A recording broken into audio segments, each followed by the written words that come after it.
The Art of Practice. Accelerate your learning, quickly build experience, and perform like a pro. Written by Peter Hollins, narrated by Russell Newton. Part 1. You Need a Strategy. Maybe you looked at the title of this book and wondered, how to practice. Practice what? Therein lies the whole problem. When it comes to learning anything new, whether that's an instrument, a sport, a new academic subject, a language, or some new technical skill, many of us start with what seems like an obvious first step, the material itself. We dive in, follow any pre-made curriculums set before us, and hope that whatever talent and intelligence we have is enough to see us through. In other words, we have absolutely zero strategy. In one word, this book is about just that, strategy.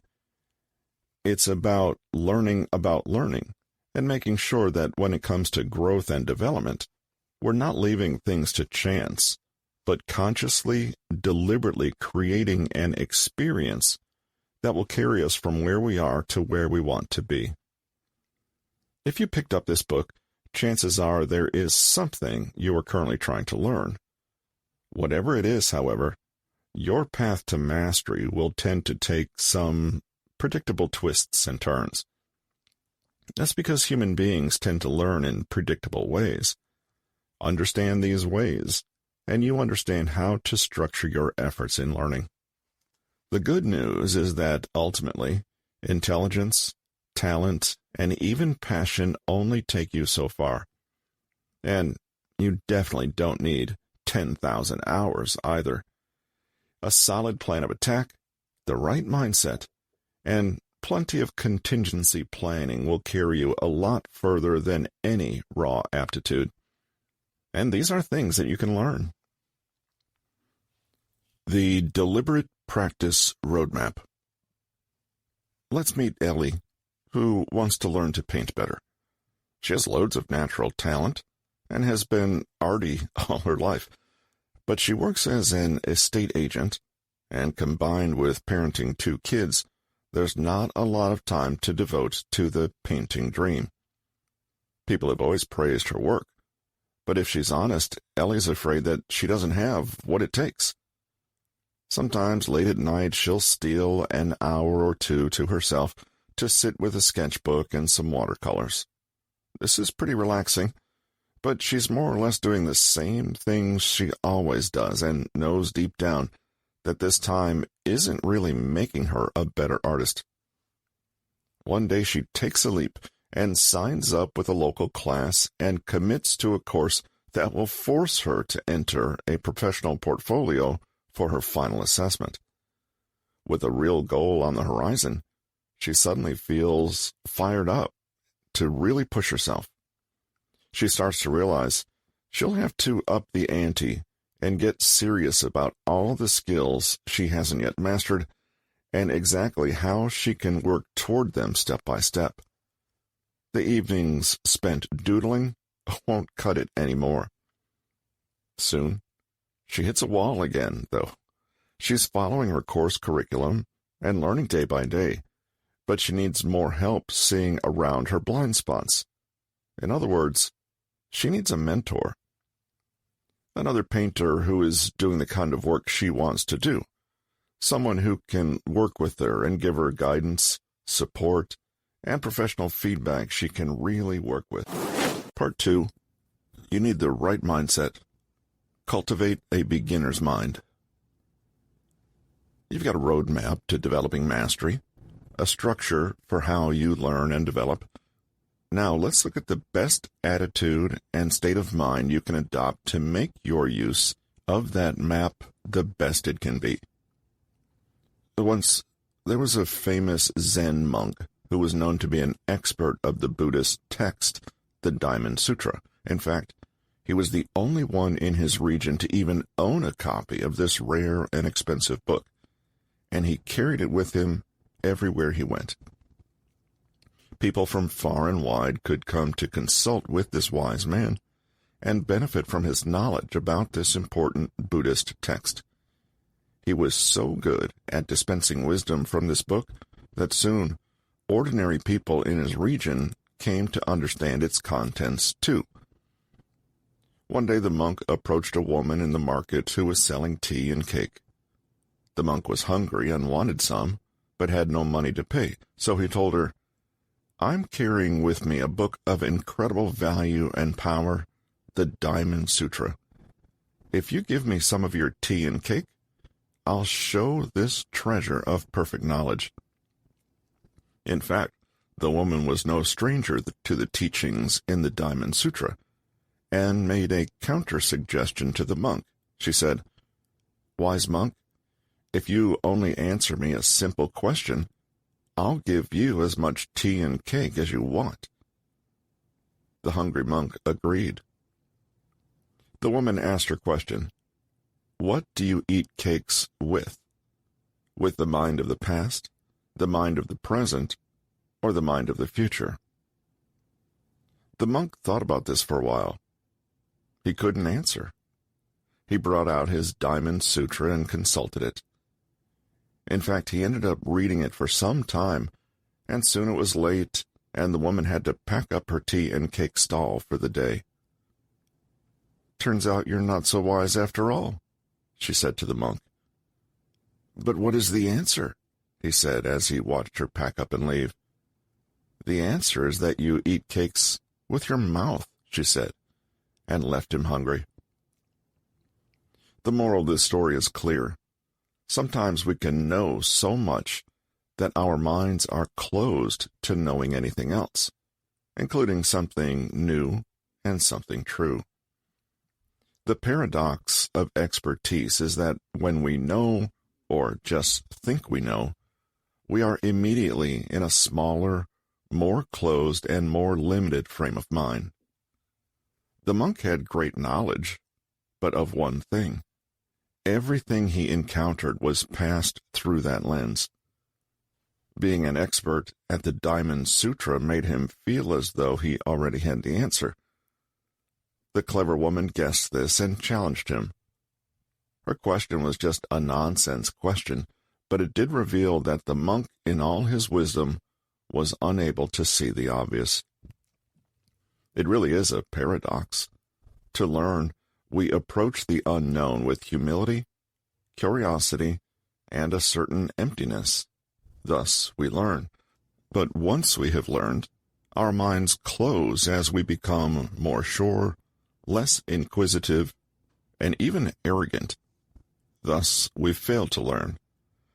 This is why it's often the case that lauded experts sometimes fail to truly comprehend. Part 3. You need flexibility. Change things up. Meet Daniel. He's the kind of guy who would have loved the story about Milo that we looked at earlier. More than anything in the world, Daniel relishes the feeling of physical mastery. He loves feeling strong, resilient, and capable. He loves the sensation of staring down a challenge and conquering it with nothing more than his bare hands, so to speak. And so for a few months now, he's been building his strength at the gym day by day and working on his self-discipline and confidence in the process. He has the routine all lined up. He works out hard 6 days out of 7 and rests on Fridays, and each day is devoted to a particular compound lift, which he trains to failure as often as he can. He's getting especially good at squats and is well on his way to being able to squat twice his body weight, a goal he never thought he'd achieve. Basically, Daniel is strong. One day, his little sister challenges him to come to her ballet class. "It'll be fun," she tells him. Daniel agrees reluctantly, but guesses there could be certain upsides. Within just 15 minutes of the warm-up exercises, however, Daniel politely excuses himself, red-faced and gasping for breath, as he tries to conceal the fact that his thigh muscles are on fire, and he's close to falling over and never getting up again. He looks on as the class continues breezily moving through their développés and rangs des jambes. He doesn't understand it. Isn't he strong? What happened? The issue here is that Daniel isn't really strong. It's more accurate to say he's good at doing the thing he keeps training himself to do. Go to the gym, adopt a particular stance, position a standardized bar across a particular point on his shoulders, then move through a very specific sequence of motions, maintaining the very same form every time, then putting the bar down again, then going home again. Daniel is extremely good at this, along with the few other lifts he's mastered. But his mistake is to focus so exclusively on this small set of tasks that he's allowed himself to think that this is identical to building strength. When he attends the ballet class, a thing he assumed he'd do with ease, he's suddenly attempting something completely novel. He has to move his body in unfamiliar ways, using different muscles in different ways, to achieve control and poise in a manner he had never before thought to develop. And despite having muscly legs like two thick tree stumps, he can't do it. Researchers at Johns Hopkins have found that most people tend to focus on repetitive practice when trying to master a skill, such as endlessly shooting hoops from the same spot on the court, or going through the same list of vocabulary words over and over again. They may create a false sense of their own competence, that is, until they enter an unfamiliar situation. Perhaps one day they encounter a basketball net that's not the usual height or size, or they have to talk on the spot to a native speaker without knowing what the conversation is going to be about. And they freeze. Suddenly, all that mastery seems to fly out the window. Research. Part 4. You need a plan B. Obstacle 1. Disorganization. In this final section, we're going to devote some time considering what can go wrong and how you can fix it. The first major obstacle we'll look at is one that is extremely important but often overlooked: disorganization. This issue goes a lot deeper than ring binders and calendars, though, and gets to the bigger question of how your deliberate practice is embedded in your larger environment. Do you have a problem with disorganization? You lose things often. You're late often. Deadlines seem to creep up on you unawares.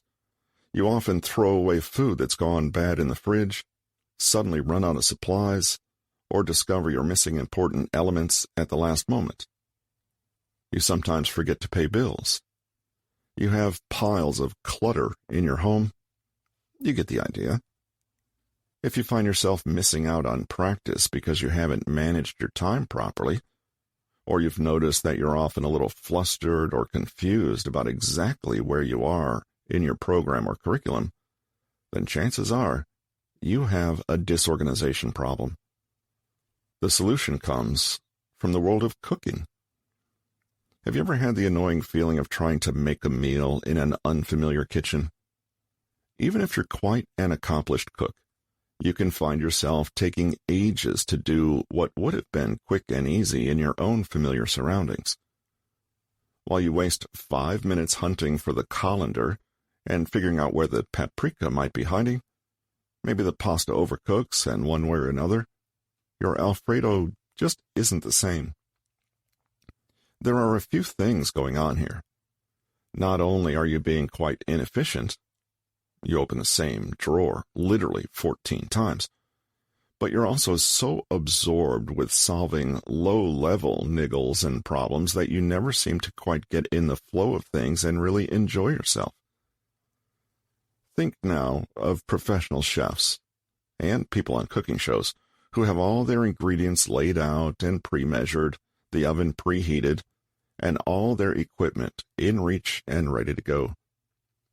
Cooking in this way means you can really spend time on what matters, making those little adjustments and corrections, enjoying yourself, and being truly creative. Mise en place is a French cooking term for putting everything in its place. Trust the French to have a term for this. The idea is that a chef at a restaurant gets everything lined up and ready in their workspace so that they're not wasting time and are as efficient as possible.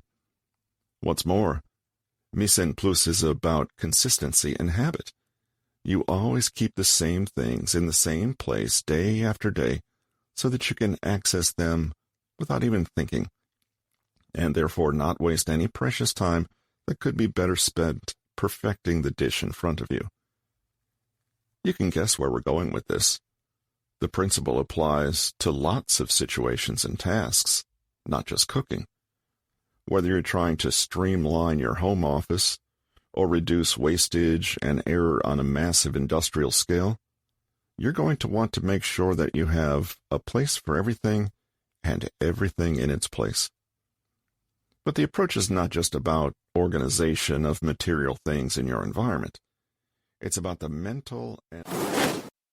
This has been The Art of Practice. Accelerate your learning, quickly build experience, and perform like a pro. Written by Peter Hollins, narrated by Russell Newton. Copyright 2023 by Peter Hollins. Production copyright by Peter Hollins.